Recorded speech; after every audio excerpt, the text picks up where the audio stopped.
Federal health officials are issuing a national warning against marijuana use by adolescents and pregnant women. Surgeon General Jerome Adams says the science shows marijuana is harmful to the developing brains of teenagers and to the human fetus. He also says marijuana is getting stronger. Today's marijuana is far more potent than in days past. The amount of THC, the component responsible for euphoria and intoxication, but also for most of marijuana's documented harms, has increased 3 to 5-fold over the last few decades. This ain't your mother's marijuana.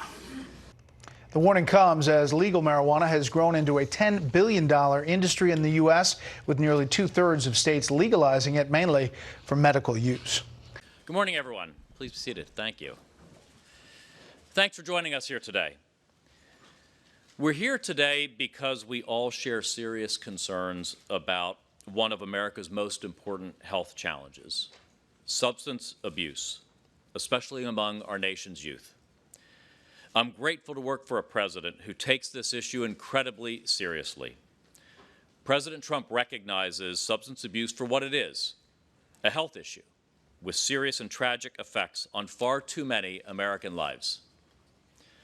The president's serious concern with America's health and the risks of addiction is one of the reasons why he recently donated his second quarter salary to promote the advisory that the Surgeon General is releasing today. The advisory makes clear that marijuana poses substantial risks for the developing brain and discourages youth and pregnant women from using this dangerous drug. The advisory, like all of our work on substance abuse, is grounded in the best science we have.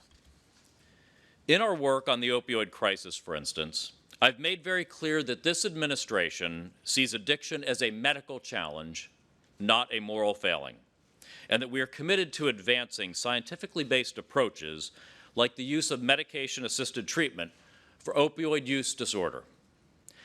That same grounding in the science is what spurred the Surgeon General to issue this advisory, the first Surgeon General's advisory on marijuana since the one issued by C. Everett Koop in 1982. Especially as the potency of marijuana has risen dramatically over the last several decades, we don't know everything we might want to know about this drug. But we do know a number of things. It is a dangerous drug. For many, it can be addictive.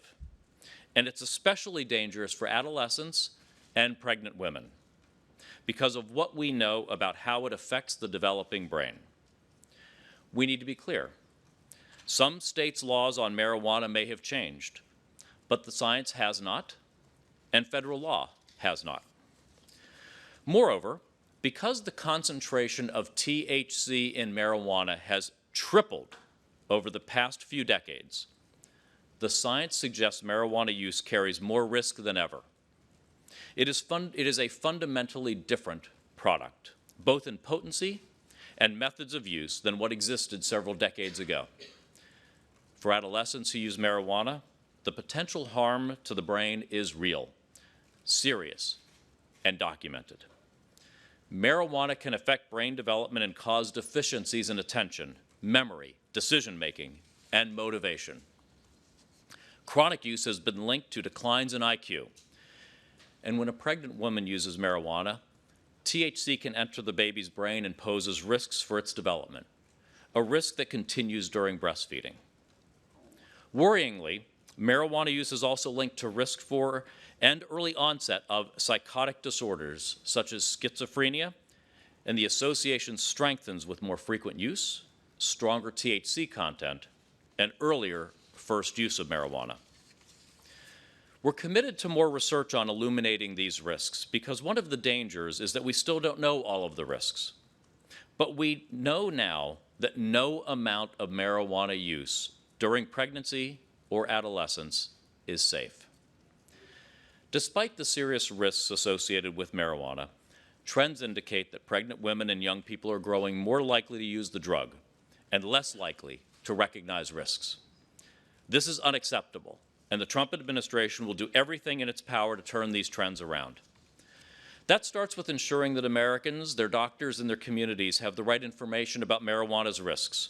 which involves work across HHS, at SAMHSA, CDC, NIH, and the Office of the Assistant Secretary for Health. As part of that work, the President's salary donation will fund the creation of communications materials on this advisory and targeted promotion of them on social media. During so many public health challenges our country has faced, Americans have looked to a doctor in uniform, the Surgeon General, for a perspective they can trust. And I'm grateful to have Surgeon General Adams on our side in our country's battle against substance abuse today. So I'm happy now to turn things over to Vice Admiral Jerome Adams. Admiral?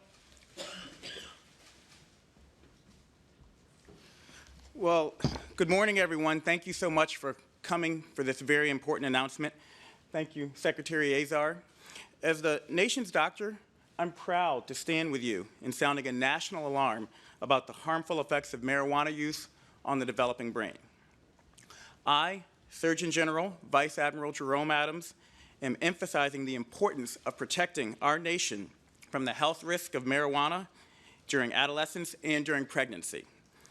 Recent increases in access to marijuana and in its potency, along with misperceptions of its safety, endanger our most precious resource, our nation's youth. This Surgeon General's advisory is in response to high rates of marijuana use among pregnant women and young people, widespread and growing access to increasingly potent marijuana through legalization at the state level, and a mounting body of evidence of harms. As Surgeon General, it's my job to communicate the science about health to the American people. And in my travels around the country, I've been to many of your states. I've had the opportunity to listen. And I've heard from communities and importantly from clinicians in places like California, Colorado, Washington, Alaska, Oregon, and Oklahoma. And over again, I hear a great and rising concern about the rapid normalization of marijuana use and the impact that a false perception of its safety is having on our young people and on pregnant women. You know this, but as of today, 33 states have legalized marijuana in some way. And in those states, even in the ones that have only approved marijuana for purported medicinal use, high school students report a decline in their perceived harmfulness of the drug. Marijuana is now the third most commonly used illicit substance in adolescents, behind alcohol and e-cigarettes. In 2017, new marijuana users between the ages of 18 and 25 rose by almost 30%, and more than 9 million 12 to 25-year-olds reported marijuana use in the prior month. In pregnant women, marijuana is now actually the most commonly used illicit drug. Between 2002 and 2017, marijuana use among pregnant women doubled. And while the perceived harm of marijuana is decreasing, as the Secretary articulated, the scary truth is that the actual potential for harm is increasing.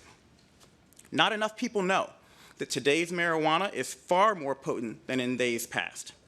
The amount of THC, the component responsible for euphoria and intoxication, but also for most of marijuana's documented harms, has increased 3 to 5-fold over the last few decades.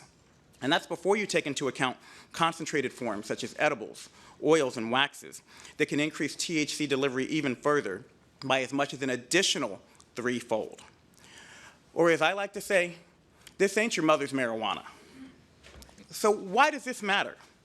Well, the science tells us the higher the THC delivery, the higher the risk. We've seen an increase in emergency department visits for psychosis, overdose, and accidental ingestions. And nearly 1 in 5 people who begin marijuana use during adolescence become addicted. That's scary to me as a dad of a 15, a 13, and a 9-year-old, so I'm going to say it again. Nearly 1 in 5 people who begin marijuana use during adolescence become addicted. You can become addicted to marijuana. The earlier and more often a person uses marijuana, especially at higher THC levels, the higher the risk. As the Secretary highlighted, frequent marijuana use during adolescence can impair a child's attention, memory, and decision-making. Science tells us that young people who regularly use marijuana are more likely to show a decline in IQ and school performance, are more apt to miss classes and ultimately drop out, and they are even more likely to attempt suicide.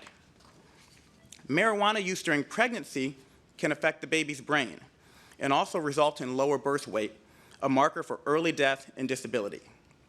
THC is transmitted via breast milk, which is why ACOG recommends against marijuana even after delivery.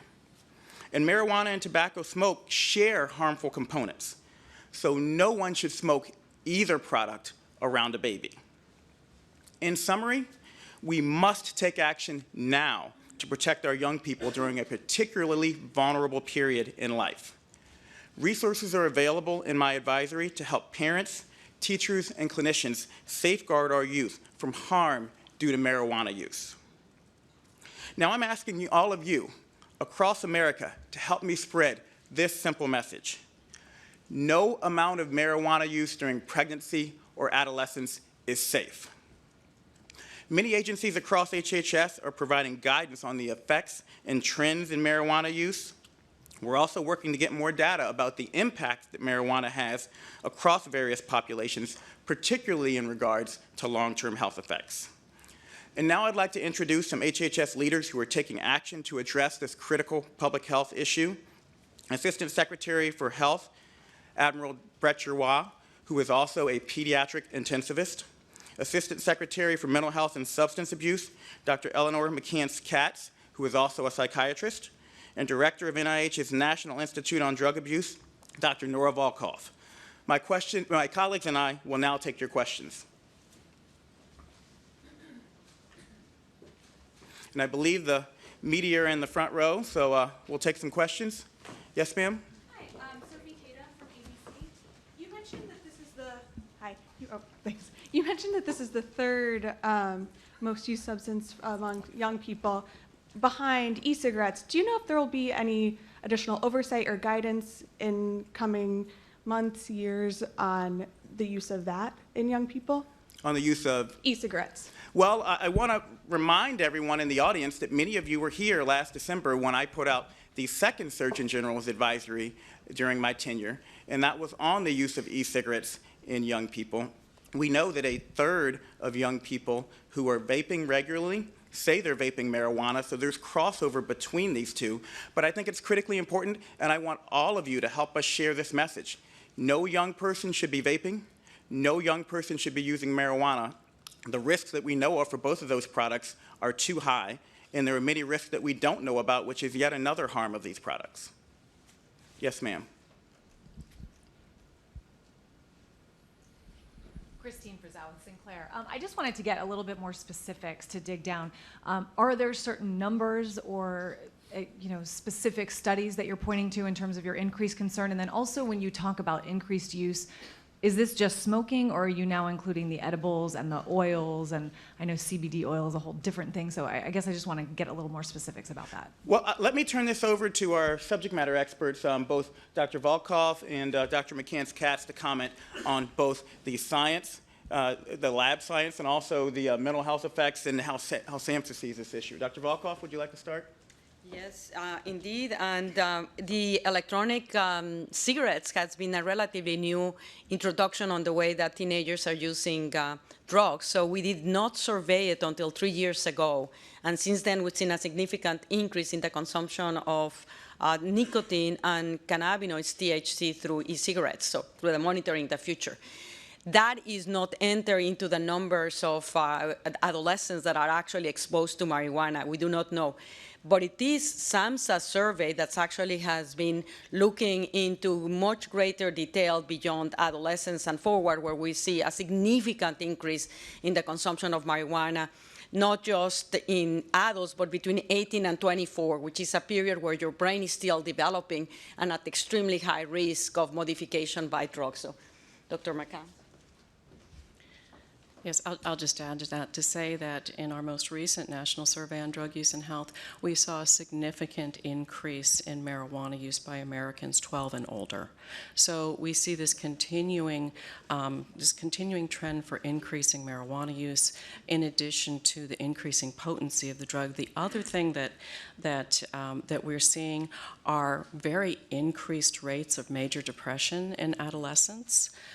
We are also seeing that in young adults and adults at large. This is very concerning. We're seeing higher rates of serious mental illness.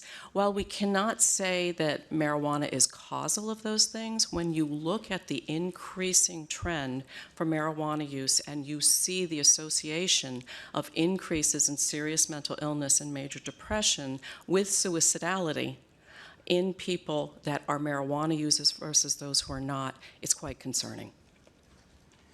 And I want to foot stomp something else. This is in all forms. We're seeing an increased use in all forms. When I said this isn't your mother's marijuana, number one, we were talking about the potency of the actual plant. The new professionally grown strains out there are up to 3 times stronger than marijuana in 1995. The THC content of marijuana in 1995 was about 4%. It's now reported to be 12 to 20, 25%, and that's the actual plant. That's before you look at concentrated forms such as edibles, waxes, consuming it through vape products, and there are reports out there of people getting THC delivery of 80, 90% compared to 4% when they were smoking it back in the day. So it's both the potency and it's the form in which people are consuming it that has increased the danger of this product. Yes, ma'am? And please let us know if we have any calls on the phone, too. Thank you. So on the studies, the health studies, I know ACOG and other researchers on pregnant lactating women have been sounding the alarm for a while, but they say that because of federal law, they can't run the studies in depth that they want. Is there any way that this advisory will promote additional research that currently they feel that they can't do? Well, first of all, I would say absolutely. One of the calls to action from this advisory is for communities and for institutions and for clinicians to push for more research at a local level, a state level, and a federal level. And I will turn it over to the Secretary to talk about the efforts we're undertaking to make it easier for more research to be done. So we do believe more research needs to be done on marijuana, both as to its risks as well as any constituent elements, and if there are any potential benefits, we want to make sure that research can be conducted effectively and know there are significant barriers to the conduct of research. We've had a very, very constructive series of discussions with the Justice Department and the Drug Enforcement Administration on how to enable more research. You saw a fruit of that in the announcement last week, I believe it was, from the DEA about enabling more suppliers of marijuana for testing that would reflect the more current strains of marijuana that have the higher THC potency, as the Surgeon General was just discussing, in addition to the University of Mississippi work that NIDA funds in terms of their production of marijuana for that research. So we want to open that up for much more research, and that is a priority of this administration. Sir, did you have a? Phil Gallowitz with Kaiser. Hi, Phil. Health News. How do you get past the mixed messages? You have all these states coming out and legalizing it. In that sense, a message I would think to kids, this is okay, we're legalizing it. How do you get, and you're saying it's bad. So how, what's the plan to get through to kids when you're hearing on state people say it's legal and you're saying, but it's bad for you? Well, our job is to help the public become aware of trends that are occurring in our country and to help them understand how they can respond to those trends, help them understand the potential downsides to those trends. The Office of the Surgeon General has been doing this for as long as we've been around. Once upon a time, people thought tobacco was safe for you, and then a Surgeon General's report came out in 1964. People thought alcohol was safe for you, and then a Surgeon General's warning label appeared on your wine bottles. And so this is just a continuation of the efforts that we've been undertaking for the history of my office. There are 33 different experiments going on all across the country right now.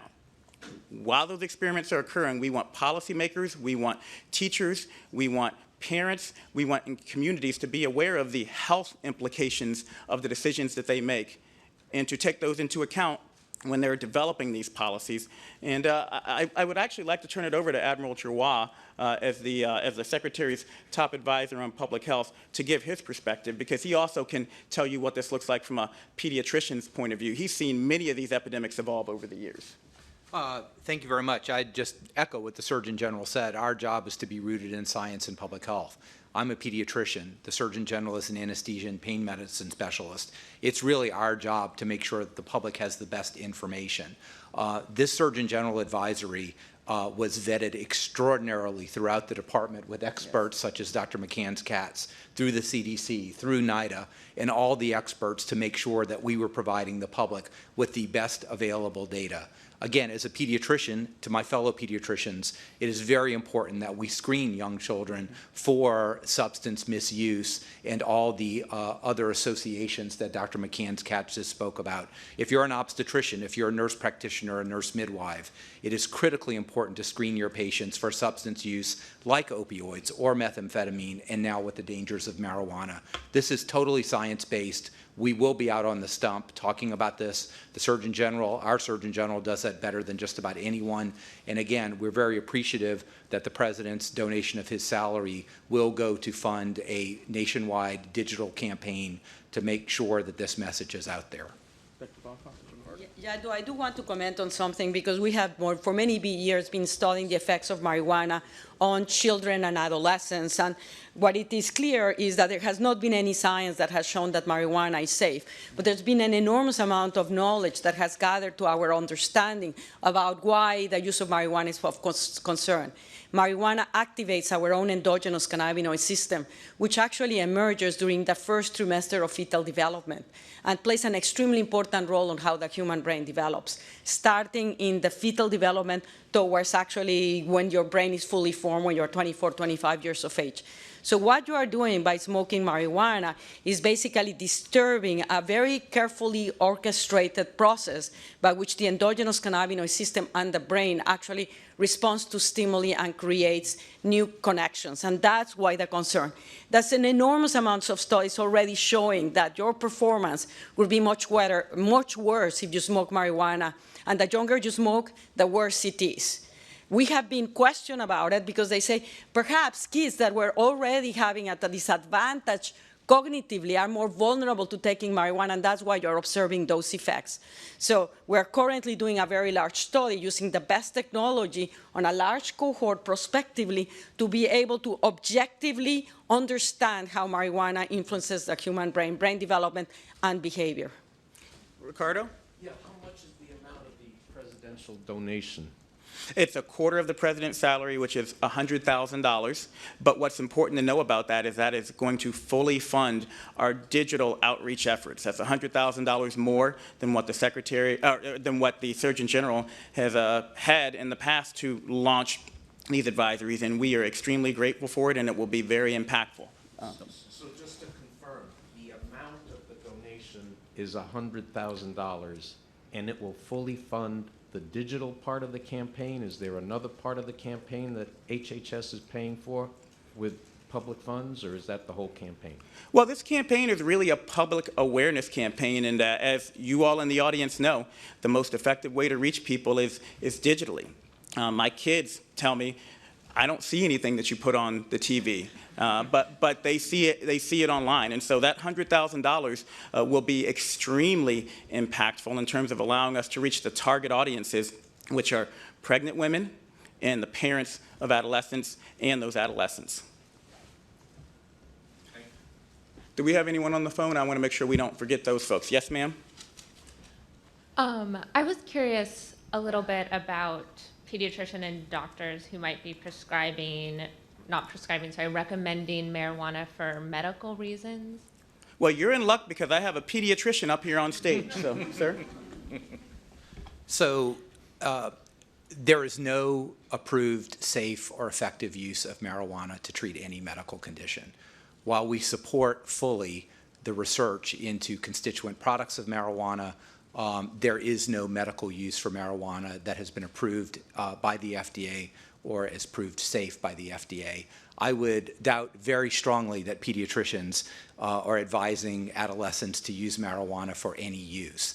Again, there's no approved indication for marijuana It has not been shown safe in any circumstances for pregnant women or children, and I would highly doubt that pediatricians are supporting that or advising it. If you have morning sickness, talk to your physician. There are FDA-approved drugs to help with morning sickness. Taking marijuana for morning sickness has never been shown to be safe and effective, and it can have profound effects on fetal brain development and the whole life of that child moving forward. We've worked closely with ACOG and AAP. Do we have representatives from those two groups in the audience here today? They're in the back. And I just want to foot stomp what the Admiral said. Two most important things to take out of here, or two of the most important things. Number one, if you have questions, talk to your provider. Talk to your health provider. Number two, if you're a health provider, please get educated about the prevalence of marijuana in your community and the harms so that you can appropriately answer those patients' questions.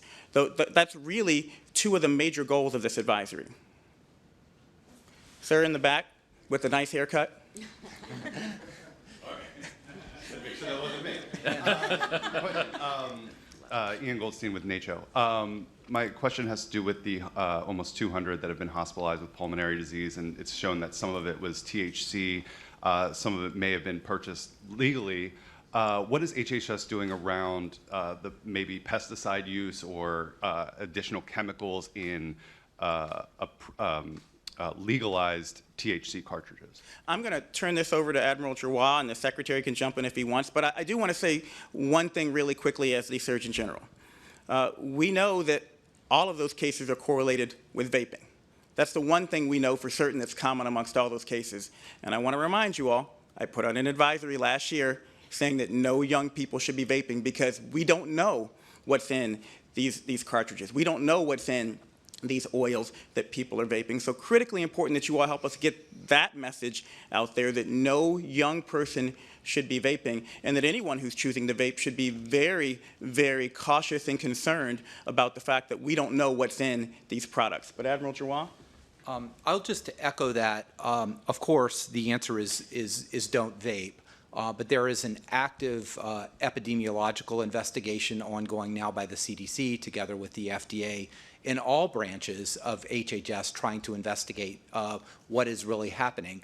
It may be unknown components, but remember, I'm a pediatric ICU doctor. What I did for a living was take care of children with lung injury.